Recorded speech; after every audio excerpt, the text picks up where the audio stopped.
అంటే తాబేలు నిజానికి ప్రతి ఇంటిలో ఉండాలి. మనకి ఇప్పటికీ దేవాలయాల్లో తాబేళ్ళు ఉంచుతారు. ప్రతి దేవాలయంలో తాబేలు ఉంటుంది. పూర్వం ప్రతి నూతిలో ఒక తాబేలు నుంచేవారు. ఎందుకు తాబేటి ఉంచుతారో తెలుసా? తాబేటి యొక్క దర్శనము మంగళ దర్శనం. తాబేటి వంక చూస్తే మంగళం. అందుకే ఇంట్లో కనీసం తాబేలు బొమ్మ అట్టి ఉంచుకుంటారు. ఉంచుకుని ఒకసారి ప్రయత్నపూర్వకంగా దాని వంక చూస్తారు.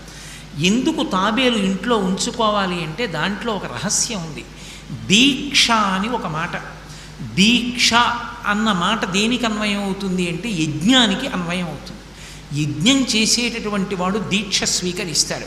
దీక్షా స్వీకారం చేశాడు అంటే ఇంటి లోపలికి మళ్ళీ వెళ్ళరు. ఇక పూర్తయిన తర్వాతే ఇంట్లో కడతారు. ఇల్లు విడిచిపెట్టి బయటికి వచ్చేసి దీక్షావస్త్రాలు కట్టుకొని మేళతాళాలతో యాగశాల ప్రవేశం చేస్తారు. ఇక ఎప్పుడు మళ్ళీ ఇంటికి వెళ్ళడం? ఆ యాగం